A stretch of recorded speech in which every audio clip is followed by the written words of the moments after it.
तीस्ता सीतलवाड़ को कल जो सुप्रीम कोर्ट का फैसला आया उसके बाद गिरफ्तार किया गया है।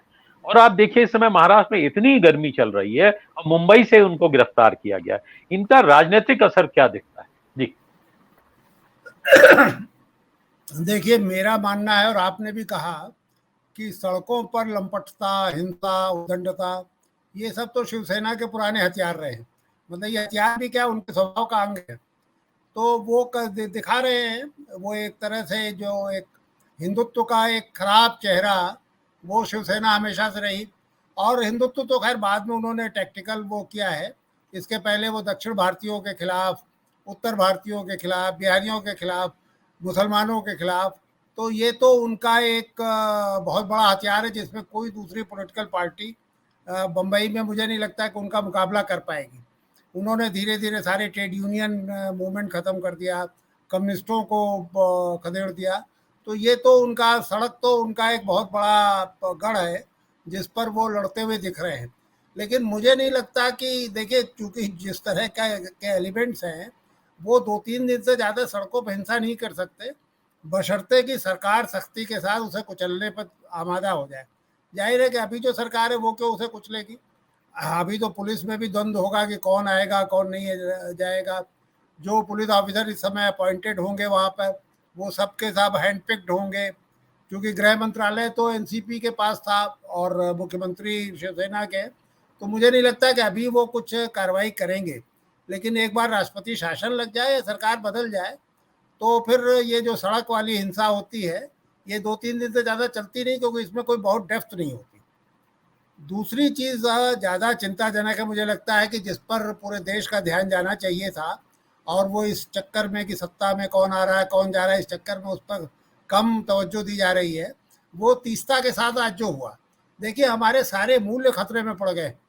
पहली बार सुप्रीम कोर्ट ने कोई ऐसा फैसला दिया है जिनमें 3 लोगों के खिलाफ कार्रवाई करने की बात कही है। ये मुझे नहीं लगता कि उन 3 लोगों को ये अपना ये आदेश देने के पहले सुप्रीम कोर्ट ने कोई सफाई का मौका दिया था। और इसमें कितनी तत्परता है, आप इससे अंदाज लगा लीजिए कि अभी कल वो फैसला आया है, आज गुजरात पुलिस ने सारी तफ्तीश भी कर ली और तीस्ता घर पहुंच गए।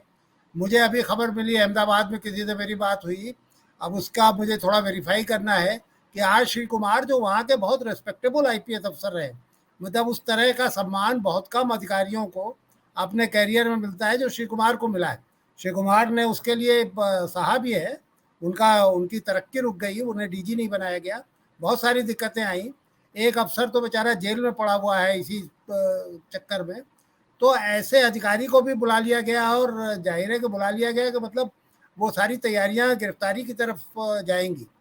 और अब ये आब्दी साहब ये बेहतर बताएंगे कि अगर सुप्रीम कोर्ट के ऑब्जर्वेशन के बाद पुलिस गिरफ्तार करेगी, तो सेशंस में और हाई कोर्ट में जमानत हो पाएगी नहीं हो पाएगी, उसकी कितनी संभावना रहेगी। ये सोच करके आप कई बार दहशत में पड़ जाते हैं कि क्या इस देश में सब कुछ नष्ट होने जा रहा है। मतलब आप इस तरह से बुलडोज करेंगे, बुलडोजर संस्कृति जो थी वो इस तरह से चलेगी कि आप किसी भी डिसेंट को नहीं सुनेंगे। एक इतना बड़ा गुजरात का जो जिसके कह सकते हैं गुजरात के माथे पे कलंक था, उस कलंक को सामने लाने में तीस्ता ने, मुझे नहीं लगता कि कोई दूसरा आपको पूरे हिंदुस्तान के इतिहास में 1947 से आज तक कोई इस तरह का आपको मिशनरी जील से काम करने वाला व्यक्ति दिखाई देगा।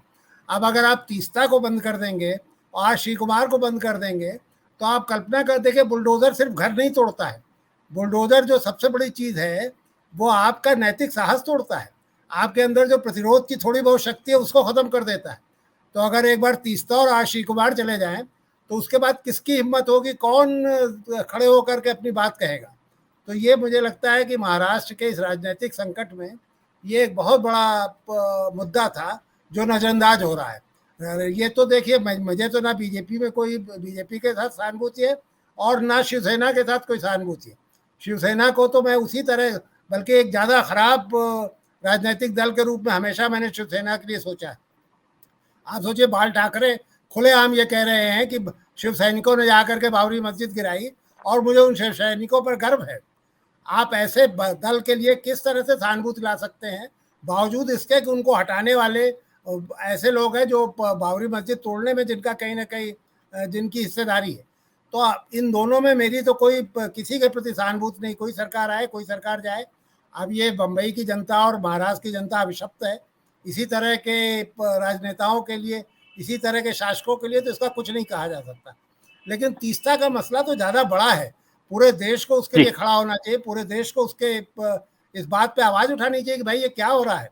अब हम अगर सुप्रीम कोर्ट में भी हमें इंसाफ नहीं मिलेगा, न्यायपालिका ही हमारे